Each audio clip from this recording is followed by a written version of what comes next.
Mesdames, bonsoir. Messieurs, bonsoir. Et bienvenue dans ce journal en prévision du 43e sommet de la SADC. Le chef de l'État congolais et président en exercice de cette organisation sous-régionale, Félix Antoine Tshisekedi Tshilombo, a foulé le sol de la capitale angolaise ce mercredi 16 août 2023. À ces mêmes jours de mercredi, le président de la République démocratique du Congo a déjà pris part à la réunion de la Troïka consacrée aux questions de paix, de sécurité et de la stabilité de la sous-région. L'ouverture officielle de travaux du dit sommet est prévue ce jeudi à Luanda, sommet au cours duquel le président Tshisekedi remettra les insignes de cette structure à son homologue angolais João Lorenzo lors du conclave du même jour. Le président Tshisekedi présentera également à cette occasion le bilan de son action à la tête de cette organisation. Enfin, notons que certaines indiscrétions renseignent que la question du déploiement des forces de la SADC dans la partie est de la République démocratique du Congo sera également évoquée lors de ces assises. Après leur participation au 9e G de la francophonie, les athlètes congolais ont été reçus, c'était le mardi, autour d'un dîner par le président de la République, Félix Tshisekedi. Jules Boulembe, images et commentaires. Avec une participation de 361 athlètes et 40 artistes alignés, la République démocratique du Congo a récolté 39 médailles, dont 5 en or, 11 en argent et 23 en bronze, et s'est hissé à la 9e place au classement général, ce qui constitue une première pour le pays. À travers cette réception dînatoire de ces sportifs et artistes, le chef de l'État a voulu le remercier et le féliciter pour l'honneur fait au pays avec une moisson abondante en dépit d'une préparation non efficiente. Vous avez fait la fierté du pays et vous nous donnez raison d'avoir construit les nouvelles infrastructures sportives, leur a dit le président de la République Félix Antoine Tshisekedi Tshilombo. Bosali lokumu ya mboka. Vraiment, boyokisi biso sonité. Bopesi biso pe raison ya kotongela bino biloko yo totongi wana.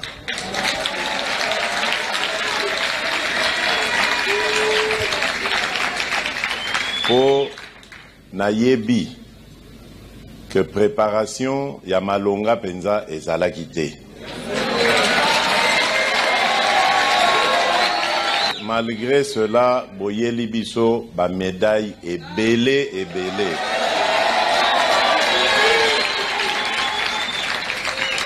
Donc wana penza bokotisi biso nyongo esengeli sikoyo tofuta.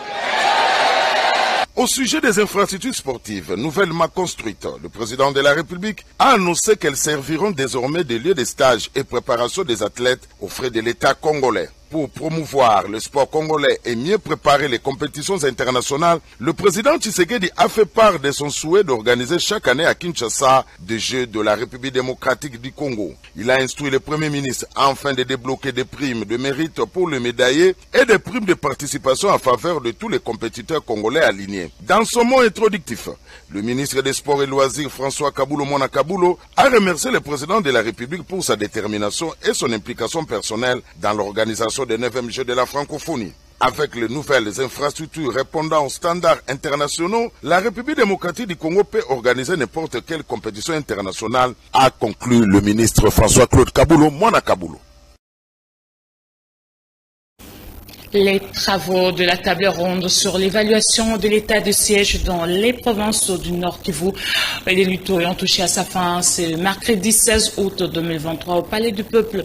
Jean-Michel Samalukonde, Premier ministre congolais, a procédé à la clôture de ces assises au nom du président de la République. Reportage de Jules Boulembe. Durant 3 jours, soit du 14 au 16 août 2023, le participant venu de différentes institutions des provinces du pays, des gouverneurs militaires des 2 provinces sous état de siège, les députés provinciaux et les forces vives de la République ont analysé à travers 3 commissions les options relatives à la levée, à la requalification ou au maintien de l'état de siège. Dans chacune de ces commissions, plusieurs recommandations ont été formulées et coulées sous forme d'un rapport destiné au président de la République, chef de l'État. Le Premier ministre ministre Samalou Konde a d'entrée de jeu rendu un vibrant hommage au président de la République qui lui avait conféré le mandat de convoquer et d'organiser cette table ronde qu'il a su bien conduire en tant que modérateur des travaux. Tout en promettant de transmettre le rapport final de la table ronde au président de la République à qui la primeur est réservée pour des directives appropriées, le chef du gouvernement a remercié tous les participants à ces assises qui n'ont ménagé aucun effort pour produire un travail de qualité.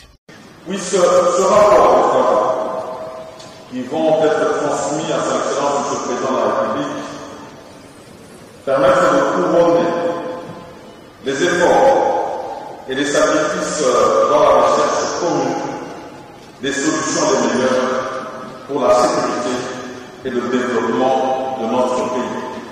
Signalons que depuis son accession à la magistrature suprême en janvier 2019, le président de la République Félix-Antoine Tshisekedi Tshilombo fait de tout son mieux pour trouver une issue définitive à la question de l'agression dont la République démocratique du Congo est victime depuis plusieurs décennies dans sa partie orientale, principalement de la part du Rwanda, et l'insécurité entretenue par les groupes armés causant ainsi une insécurité aux conséquences néfastes incalculables sur le plan économique, social, sanitaire, environnemental, éducatif et d'autres. C'est là sous l'indifférence totale et presque généralisée de la communauté internationale.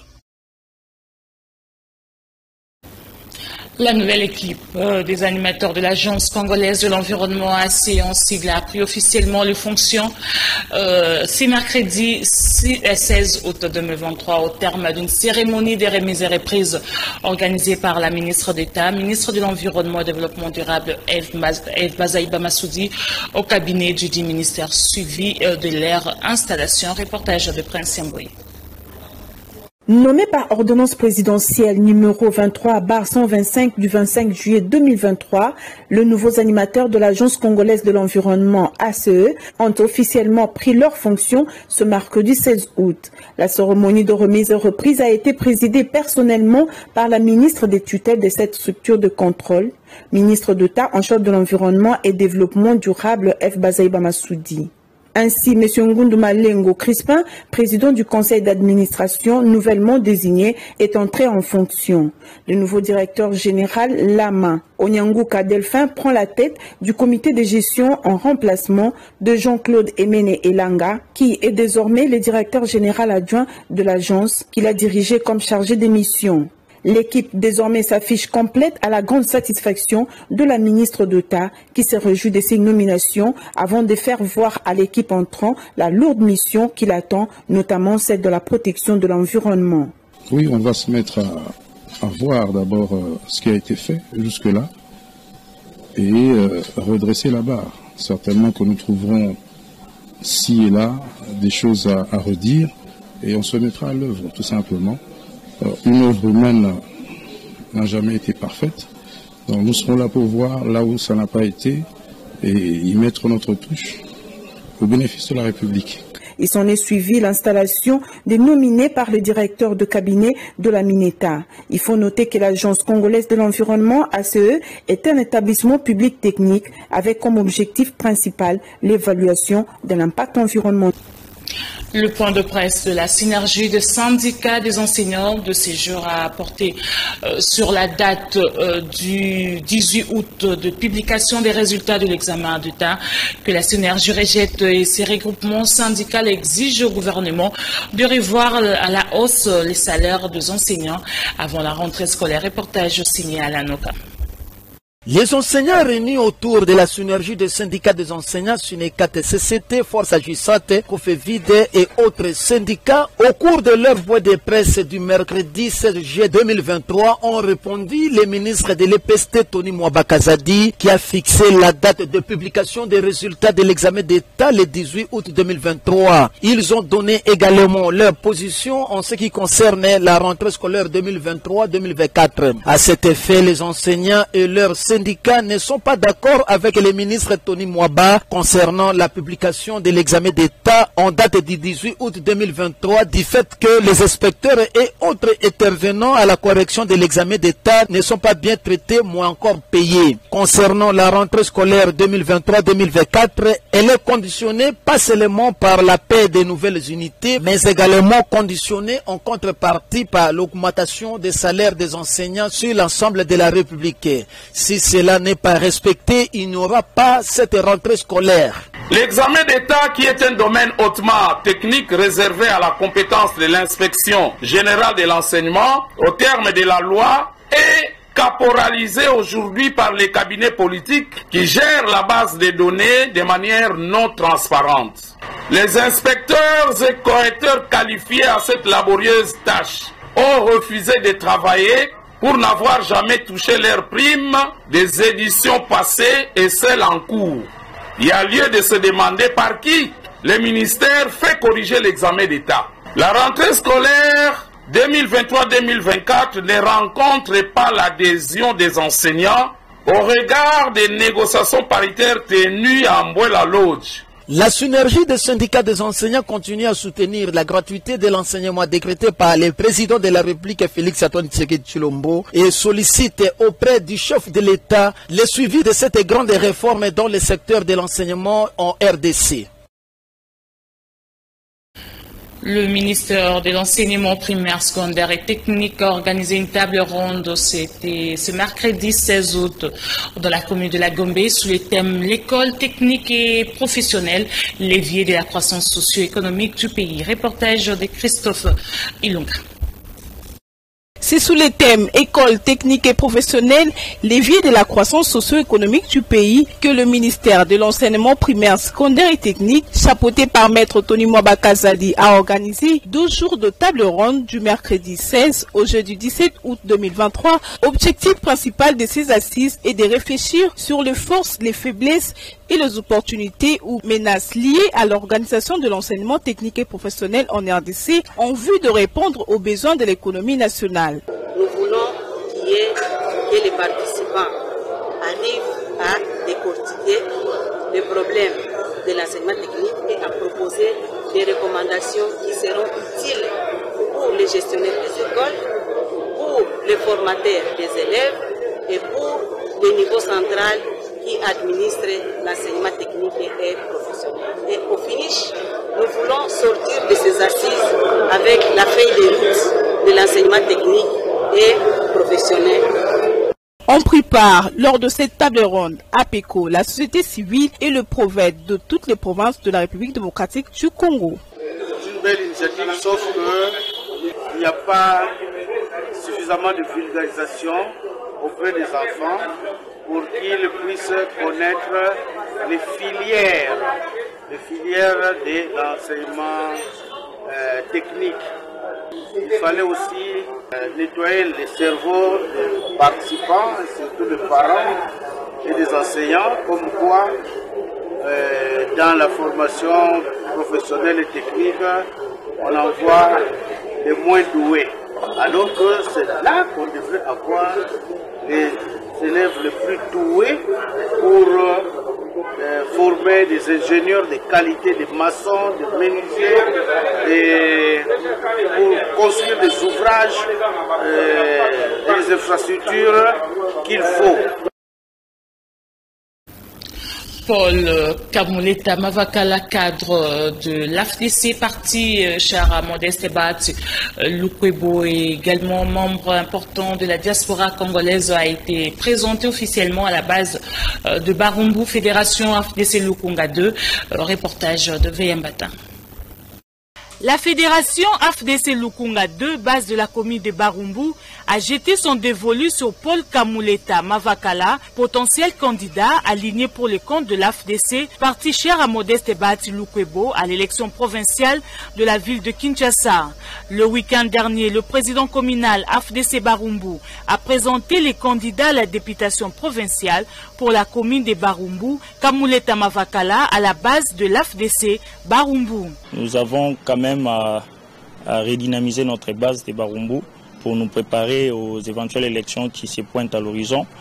Et puis nous devons rappeler à tous membres de l'FDC pour que nous continuions à avancer et nous continuons à nous battre et nous devons être prêts pour les élections à venir. Natif de cette commune et membre de la diaspora congolaise, Kamuleta Mavakala s'est réjoui de l'accueil de ses frères et sœurs de Barumbu. C'était un grand plaisir après un long moment de combat et tous on voulait s'afficher pour être candidat de Barumbu du côté de Lukungade. Donc pour moi c'est un grand plaisir qu'il soit retenu, que je sois attiré l'attention de l'hiérarchie pour que je sois candidat de Barumbu. Étant natif de Barumbu, pour moi je trouve ça un côté naturel, que je sois candidat et puis que je sois appuyé par mon parti, surtout à l'honneur de notre autorité morale qui est le professeur Modeste Bahatulukube. Un grand combat de concilier ou de remettre ce qu'on a appris à l'étranger, on a vu, on a appris, on a vécu, et si on pourrait aussi ramener cette expérience dans notre pays, particulièrement dans notre commune de Barumbu, ce sera un plaisir.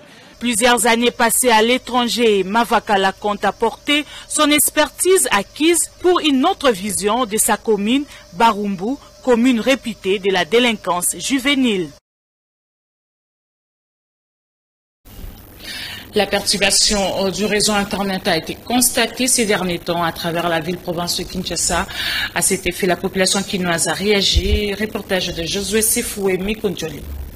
Plusieurs personnes rencontrées se plaignent actuellement de la lenteur encore. Des anomalies constatées ces derniers temps sur la connexion Internet dans un réseau mobile de la place, même si les mégas sont chargés, donc achetés ou encore en se servant de la connexion Wi-Fi. Les services Internet posent problème actuellement. Assez de problèmes chez les utilisateurs de téléphonie mobile avec la version Android. La réaction de quelques Quinois. Je ne suis pas seulement au courant, mais je suis également victime. Je suis parmi les victimes qui en subissent les conséquences, tout simplement parce que ces gens viennent ici devant toutes les autorités, mais personne ne dit un mot. Voilà, même il y a des députés qui sont à l'Assemblée nationale qui nous distraient avec des lois, qui ne cadrent pas avec ce dont nous avons besoin actuellement. Vous allez voir ces gens, vous venez aujourd'hui, vous achetez vos crédits, vos forfaits qu'ils ont mis à la disposition de la population, mais on vous dit que parce que vous n'avez pas utilisé vos forfaits, c'est épuisé. Est-ce que vous avez vu quelqu'un aller dans un magasin acheter un pantalon et qu'après quelques jours, le Libanais vient lui dire que non, parce que tu n'as pas porté ces pantalons, je le récupère. Je veux demander aux autorités, parce que les lois sont là, les autorités savent, ils voient toutes ces lois qui sont là, qu'ils peuvent tout simplement appliquer de bonne foi, en toute volonté politique, mais qu'ils ne font pas. Alors aujourd'hui, nous sommes pris pour des cibles, nous sommes pris pour des victimes. Pourquoi? Parce que je vais donner des exemples. Vous allez voir, il y a peut-être une autorité qui est censée faire le travail qui lui a été demandé, mais parce qu'il a des avantages auprès des responsables de ces réseaux-là, il préfère ses avantages à lui que l'avantage de la population. C'est comme ça que nous sommes sacrifiés. Donc il suffisait seulement qu'ils aient la volonté politique de savoir qu'ils sont là pour servir la population et ils feront correctement leur travail. Et c'est comme ça que nous serons bénéficiaires de l'opportunité qu'ils ont eu de nous avoir dirigés. La Ligue nationale de football, l'INAFOOT, suscite actuellement une controverse concernant la date pour les uns. Il faut revoir certains paramètres pour les autres. Le championnat peut commencer. L'un des spécialistes rencontrés, Kankolongo, explique propos recueillis de Mario Mbongo et Pichu Kizaza. Vous savez, moi, dans cette histoire, je donne un exemple. C'est comme tu te maries, tu mets des enfants au monde, mais pour que ton frère entretienne tes enfants. Non. Parce que les équipes sont des as-belles. Quand on crée un as-belle, on doit l'assurer. Donc donner les moyens pour ça avance, donner de legs et tout, de cotisations. Mais maintenant, vous voulez que l'État donne l'argent. C'est pas correct. Il y a le dirigeant, l'AFDECO, qui dit qu'il faudrait qu'il y ait 26 clubs. Or, l'année passée, elle était déclarée blanche. C'est-à-dire, il n'y a pas de montée ni de descente. Quand vous voulez qu'il y ait 26 clubs, le 6 viendront d'où? Par quelle magie vous allez prendre ces 6 clubs-là pour ajouter sur le blanc? Par quelle magie? Et c'est ainsi que les autres qui sont conscients, nous ne pouvons pas aller en Coupe d'Afrique, dans des compétitions africaines, sans football dans les jambes. Le club va jouer déjà ces dimanches. Vous verrez, ça serait catastrophique. Parce qu'il n'y a pas de temps de jeu. Et ça, on se dit qu'on est dirigeant, on veut faire avancer le football en bloquant qu'il y ait un démarrage du championnat. Et moi, je pense qu'il faut faire tel que la LINAFOOT a décidé. Et les équipes qui ont dit qu'ils vont jouer, le 23, la LINAFOOT n'a qu'à envoyer les arbitres sur le site. Ceux qui ne se présentent pas, ça serait des forfaits. Les équipes doivent chercher des sponsors. C'est ça, les équipes doivent chercher des sponsors. Il ne faudrait pas mettre tout sur le dos de l'État. Nous avions la guerre à l'Est, nous avions ceci, tout ça, ce sont les moyens que l'État va mettre. Pendant qu'on avait le Covid. Mais l'État nous a supporté, les clubs, les billets et tout. Mais aujourd'hui, qu'il n'y a plus Covid, mais faites ça. Nous avions créé les équipes, pourquoi? Pour que l'État nous vienne en aide? Non. Mais quand on va en championnat africain, l'État nous donne de l'argent. Réception du premier conteneur de matériel électrique, sanitaire et plomberie par l'entreprise Mango. Dans le cadre de la poursuite des travaux de finition du stade Lumumba de Matadi, financé par le fonds propre du gouvernement provincial du Congo central. Suivez. Les travaux de finition du stade Lumumba de Matadi, financé par le gouvernement provincial du Congo central, est attendu impatiemment par la population de la province, vont bon train. C'est dans ces cadres qu'un conteneur de matériel électrique, sanitaire et plomberie, du fil conducteur, de WC motobloc et PVC pour le raccordement en eau et fosse septique a été réceptionné par l'entreprise Mango le dimanche 13 août 2023 en présence du représentant du chef de l'exécutif provincial, Dr Gubondundungidi, maître Dédé Lona, conseiller du gouverneur en charge du sport, jeunesse et loisirs. Cette importante acquisition vient une fois de plus de confirmer les avancées très significatives constatées dans l'exécution de travaux de construction du stade Omnisport Emery Patrice Lumumba depuis l'arrivée du Dr Gubondundungidi à la tête de la province du Congo central. C'est complètement fini pour ce soir. Merci à Naomi Mbenza, Freddy Takidi, Samson Ilunga, Nathan Ondi, Tony Binda. Dieu voulant, je vous retrouve encore le mercredi prochain, même chaîne, même heure. Au revoir.